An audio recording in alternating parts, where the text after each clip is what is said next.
নমস্কার বন্ধুরা, আশা করি আপনারা সবাই ভালো আছেন। তো আজকে আমার ছেলের 1 মাস পূর্ণ হলো। তো ঠাকুরমশাই চলে আসছেন। আজকে আমাদের বাসায় ব্রত, রূপসী ব্রত করা হবে আমার ছেলের জন্য। তো এদিকে বাবুটা সোফার মধ্যে শুয়ে আঙ্গুল খাচ্ছে আর ঘুমিয়ে আছে। ওকে এখন রেডি করানো হবে। আমরা পুজোতে বসবো মা আর ছেলে মিলে। তো পুজো আরম্ভ হয়ে গিয়েছে। ঠাকুরমশাই আমাকে যা করতে বললেন আমি তাই করলাম। তো পুজো এখন শুরু হয়ে গেছে। ঠাকুরমশাই আমাকে বললেন যে মন্ত্র পড়ার জন্য। তো আমি এখন মন্ত্র করলাম আর পুজো চলছে। আর এদিকে রান্নার দিদি চলে আসছেন, উনি রান্না ব্যস্ত। আর মা, আমার ননাস এবং আমার ননদ সবাই মিলে এদিকে গল্প করছেন। আর এদিকে রান্না প্রায় মোটামুটি হয়ে আসছে, সব কিছু রেডি। আর এখন আমি যাব ছাদে আমার ননাস এবং ননদকে নিয়ে। যা কিছু আচার নিয়ম আছে সেগুলো পালন করব। তাই এই বেহালাটা আমাকে মাথায় দেওয়া হয়েছে, এটা নিয়ে আমি ছাদে যাব রূপসী গাছের তলায়।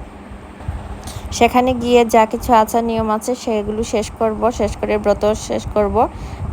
এখন আমরা চলে যাচ্ছি ছাদে। তো আমার সাথে ননাস এবং আমার ননদে যাচ্ছেন। আর এটা হচ্ছে আমার গুরুদেবের ছবি। এটা আমাদের সবার গুরুদেব, এটা আমাদের বংশের। আর রূপসীর এই যে রূপসীর ঘরটা এখানে বসানো হয়েছে। আর ঘরের ঠাকুরও দেওয়া হয়ে গেছে, ঠাকুর পুজো। এখন চলে আসলাম ছাদে বেহালাটা মাথায় করে। তো আমার সাথে সবাই চলে আসছে আর পৌলমীর সাথে আছে। ওর একটি কৌতূহল, কি করব আমরা সেটা জানার জন্য। সব কিছুতে এর কৌতূহল থাকে জানার, কখন কি হয়, আমরা কি করি না করি সেটাও জানতে চায়। তো এখন আমার ননদ এই বেহালাটা ধরে আমার মাথা থেকে নামালেন। আর রূপসীর একটি গাছের ডাল এনে আমাদের টপে লাগানো হয়েছে, কারণ এই গাছটা অনেক দূর। তো সেখানে যাওয়া আমাদের পক্ষে সম্ভব না, তাই পৌলমীর পাপাই এটার ডাল এনে ছাদের টপের মধ্যে লাগিয়ে দিয়েছেন। আর সেখানেই আমরা এখন নিয়ম নিষ্ঠা যা কিছু আছে সেটা শেষ করব। তো প্রথমে এই ডালটাকে শেষ করলাম, ধুয়ে স্নান করিয়ে তারপর দুধ দিয়ে পানি দিয়ে এটাকে ধুয়ে দিলাম। নিয়মকানুন সব কিছু শেষ করে এখন আমরা সিঁদুর পরছি, একজন আরেকজনকে দিচ্ছি। তো আমার ননাস এবং ননদ একজন আরেকজনকে দিচ্ছেন এবং আমাকেও দিয়ে শেষ করলেন। তো এখন আমার বাবুটা কান্না করছিল, তাই ওকে কোলে নিয়ে আমি একটু শান্ত করলাম। ও ভীষণ কান্না করছিল আমার জন্যে। তো এখন বাবুকে নিয়ে আমি চলে আসলাম রান্নাঘরে। কী রান্না হয়েছে এটাও আরেকটা নিয়ম। তো এখানে কি কি রান্না হয়েছে সেটা দেখার জন্য না, একটু নাড়ানোর জন্য একটু হাত লাগিয়ে একটু নাড়ালাম। আর পৌলমী এদিকে লুকিয়ে লুকিয়ে পান খাচ্ছিল।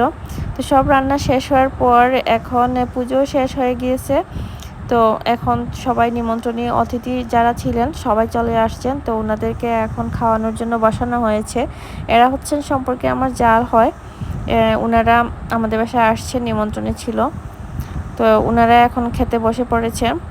আর অনেক মানুষ আমাদের বাসায় আসছেন আজকে।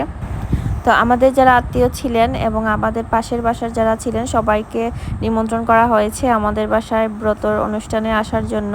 তো সবাই এসে এখন গল্প করছেন, একজন আরেকজনের সাথে গল্প করছেন সবাই। তো একটু পরে ওনাদেরকেও খাওয়ানোর জন্য ডাকা হবে।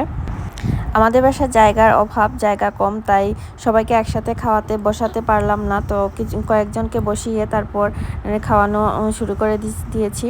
তো এখন আমার ননদ ওনারা গল্প করছেন আর ফাজলামি করছেন আমার সাথে। সবাই বসে গল্প করছেন আর বলছেন যে ওনাদেরকেও যেন ভিডিও করি। আর ওনাদেরকে ভিডিও করে ফেললাম আমিও। এখানে আমার ননদ আছে, তারপর ভাগ্নি, তারপর মাসি শাশুড়ি সবাই একসাথে বসে গল্প করছেন।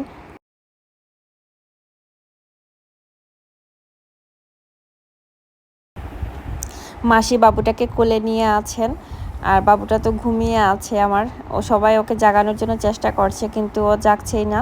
ও ঘুমিয়ে আছে সারাটা দিন। কোলে কোলে সবার কোলে থাকলে ও ঘুমিয়ে পড়ে এমনিতেই। কোলের ঘুম তো খুব ভালো লাগে ওর। ও আজকে কিছুতেই উঠছে না, ঘুমিয়ে আছে। এদিকে আমিও খেতে বসে পড়লাম, কারণ ব্রত রেখেছি, তাই সবাই বলল যে আমি যেন খেয়ে নেই। তো আমার ননদও ব্রত রেখেছে আমার সাথে। তো আমরা দুইজন সবার সাথে বসে খাওয়া শুরু করে দিয়েছি। আর পাশে আছে আমার একজন দাদা সম্পর্কে, উনিও আমাদের সাথে বসে আছেন। আর পৌলমীর পাপা এবং আমার বড় বোনের জামাই, ওনারা দুইজন মিলে পরিবেশন করছেন। খাওয়া দাওয়া শেষ হওয়ার পর পৌলমীর পাপা বাবুকে নিয়ে বসে আছেন আর সবাই ওকে আশীর্বাদ দিচ্ছেন। সবাই ধান ধূপ দিয়ে আশীর্বাদ দিচ্ছেন একসাথে সবাই মিলে। আর পৌলমী আর যারা যারা ছিল ছোট বাচ্চা সবাই বড়দের দেখা দেখে ওরাও চাচ্ছে যে আশীর্বাদ দেওয়ার জন্য, ওদেরও ইচ্ছে হলো। আর পৌলমী তো সবার আগে আশীর্বাদ দিয়ে দিয়েছে। সবাইকে দেখে আমার বাবুটা কান্না থামিয়ে দিয়েছে, সবাইকে দেখছে আর অবাক হয়ে আছে এত সব মানুষ কি করছে, কিন্তু ও একটুকু কান্না করছে না। বড়দের আশীর্বাদের পর ছোটরা এখন আশীর্বাদ দিচ্ছে, ওদেরও ইচ্ছে হলো, তো সবাই মিলে আশীর্বাদ দিচ্ছে। আর সন্ধ্যাবেলায় এখন আমি আমার বাবুকে আশীর্বাদ দিচ্ছি, কারণ আগে দেই নাই। তো এখন পৌলমীর পাপা ওকে কোলে নিয়ে বসে আছেন আর আমি ওকে আশীর্বাদ দিচ্ছি। এখন আমাকে দেখে পৌলমীরও ইচ্ছে হলো ওর ভাইকে আশীর্বাদ দেওয়ার জন্যে, তাই ও আশীর্বাদ দিচ্ছে। তো গাইস, আজকের মতো আমার ব্লগটি এখানেই শেষ। সবাই ভালো থাকবেন, সুস্থ থাকবেন এবং অবশ্যই আমার চ্যানেলটি সাবস্ক্রাইব করবেন। বাই।